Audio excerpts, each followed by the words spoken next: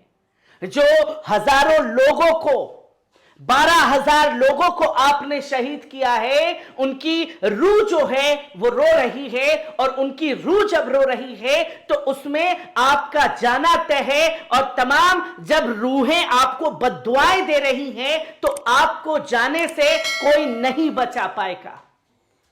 बड़ी बात जो है वो रसब तैयब अर्दोगान के द्वारा की गई है, जहां रसब तैयब अर्दोगान ने इससे पहले साफ तौर पर रियाद से वापस लौटने के बाद तुर्की में कल कहा कि Erdogan calls for pressure on US to stop Israel's offensive.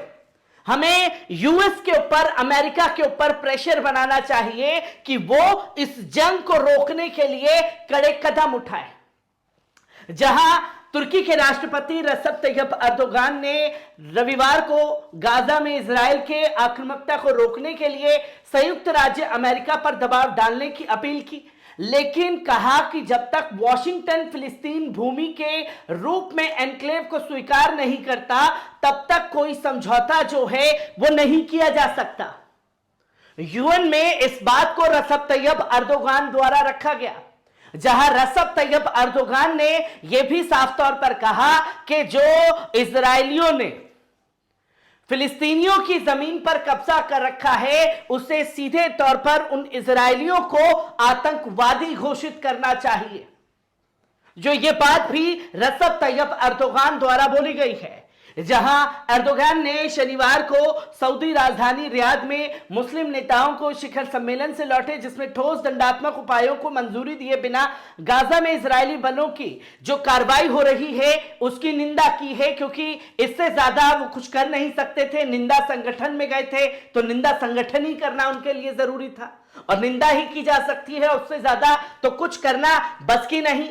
और ज्यादा से ज्यादा जुबानी हमले तेज किए जा सकते हैं रसब तैयब अर्दोगान की तरफ से। जो रसब तैयब अर्दोगान आर्मेनिया अजरबैजान की जंग में अपने बेरे कतार ड्रोन को देकर के बड़ी तबाही मचा रहे थे, रशिया यूक्रेन की जंग में रशिया को बेरे कतार मिसाइल देकर के, ड्रोन देकर के बड़ी तबाही मचा रहे थे, वो रसब तैयब अर्दोगान इजराइल फिलिस्तीन की जंग में यह कदम उठाते हुए दिखाई नहीं दिए। और यहां उनकी आवाम भी उनसे यही सवाल कर रही है। जहां शुक्रवार को जर्मनी की यात्रा पर जाने वाले और आने वाले हफ्तों में मिस्र की यात्रा करने और ईरान के राष्ट्रपति की मेजबानी करने की योजना बना रहे हैं। एर्दोगन ने रियाद से अपनी वापसी उड़ान में तुर्क संवाददाताओं से कहा, हमें मिस्र और खाड़ी देशों के साथ बातचीत करनी चाहिए और संयुक्त राज्य अमेरिका पर दबाव डालना चाहिए, अमेरिका को इजराइल पर दबाव बढ़ाना चाहिए। मतलब जंग के आज 39 दिन हो चुके हैं, उससे पहले रसब तैयब अर्दोगान को यह नहीं सूझा कि अमेरिका के ऊपर यह दबाव बनाना चाहिए। इतने दिनों से क्या बस मजलूम फिलिस्तीनियों के शहीद होने का इंतजार किया जा रहा था? जहां एर्दोगन ने 5 नवंबर को अमेरिकी विदेश मंत्री एंटनी ब्लिंकन अंकारा में थे, तब उत्तर पूर्वी तुर्की के एक गांव की यात्रा पर थे। उन्होंने राष्ट्रपति जो बाइडेन के साथ बैठक से इनकार कर दिया, इनकार नहीं किया। एर्दोगन ने कहा कि सबसे महत्वपूर्ण देश जिसे शामिल करने की आवश्यकता है वह संयुक्त राज्य अमेरिका है, जिसका इजराइल पर प्रभाव है।